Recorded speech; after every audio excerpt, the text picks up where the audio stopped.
Okay, so get this. Imagine a sitting US Congresswoman, someone with top-level security clearance, who is so utterly convinced that UAPs are real that she's making it her personal mission to force the government to come clean. Well, you don't have to imagine. This is the incredible story of Representative Paulina Luna and her fight for the truth. So here's our game plan. We're going to start with her mission as it stands today. Then we'll hit rewind and see how she went from being a total skeptic to a true believer. After that, we'll dig into the evidence she's seen and the crazy resistance she's up against, explore a mind-bending scientific theory that might just explain it all, and finally, we'll look at the big push for disclosure that's happening right now. All right, so let's start with where things are right now. Representative Luna isn't just some curious bystander on the sidelines. No, she is in the thick of it, actively leading investigations from inside Congress, and she's driven by this really powerful conviction based on what she's found out. I mean, after chairing hearings, talking to high-ranking military whistleblowers, and digging into classified files, her position is crystal clear. For her, this isn't some fringe conspiracy theory anymore. Based on the evidence she's personally seen, she believes the UAP phenomenon is, without a doubt, the real deal. But, she didn't just wake up one day believing this. Not at all. Her journey was actually a pretty slow burn. It was this gradual transformation, built on her own experiences and some really frustrating investigations that took her from thinking this was all a joke to being a leading voice on the whole issue. Her evolution on this is pretty wild when you map it out. It actually started way back during her own time in the military. She witnessed the aftermath of an airspace incursion and saw a pilot who was seriously spooked, that's the word she used, because he couldn't explain what he'd just been chasing. Then you fast forward a few years, now she's a congresswoman investigating claims at Eglin Air Force Base, and she gets totally stonewalled by the commander there. So these moments, they directly led her to where she is now, spearheading official hearings in Congress. And let's be super clear here. She started out as a total skeptic, just like a lot of us, right? To her, this was the kind of stuff you see in sci-fi movies, not something you take seriously as a matter of national security. And this is where her story gets really interesting. It becomes this huge clash.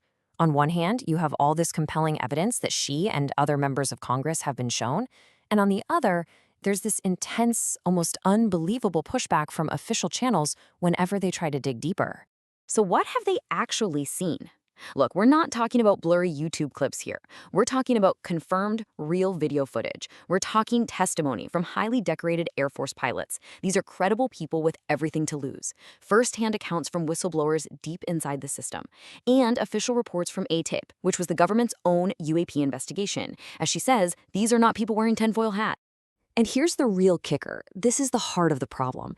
Even with all their authority, Congress is being actively blocked from seeing the primary evidence. They know these photos and videos exist, but the very people who are supposed to be providing oversight are being denied access. Think about that for a second. I love this story because it just shows you how determined she is. At one point, when she was flat out denied access to an official photo of a UAP, she came up with this brilliant workaround. She turned to a military officer who had seen it and just said, "Draw for me the photograph." That's the crazy length she has to go to just to get a second-hand peek at the truth. So this all comes back to her central question, and it's a powerful one. In her mind, the intense secrecy and the constant resistance are actually evidence in themselves. I mean, think about it. Why would you work so hard to hide something that wasn't real? The cover-up itself makes her even more convinced that something huge is being hidden. Okay, so all this evidence points toward technology that just seems impossible, right? So the natural question is, how could any of this even work? To answer that, we've got to take a little detour into the really wild world of quantum physics. Some physicists looking at this problem have put forward what they call the space-time bubble theory. The basic idea is that these crafts aren't just flying through our space-time like a normal plane. No, they're actually wrapped up in their own personal bubble of it.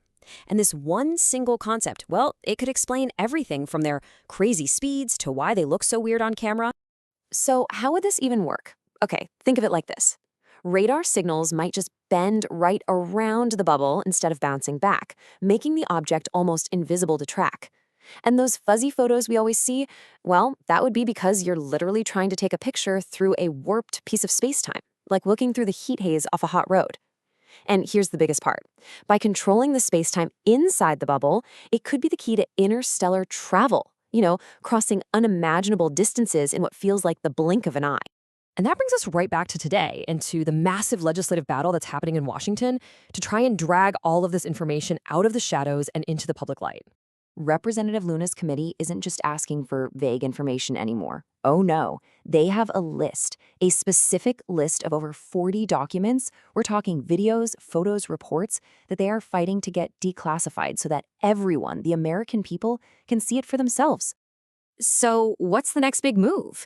It's all about protecting the whistleblowers. They're pushing hard for new laws that would give these insiders immunity so they can come forward and spill the beans on specific locations and information without having to worry about being charged with espionage. And that leaves us right back where we started, with one simple, nagging question. No matter what you personally believe about UAPs, you have to wonder about the intense government secrecy. Because if this is all just swamp gas and weather balloons, why fight so incredibly hard to hide it?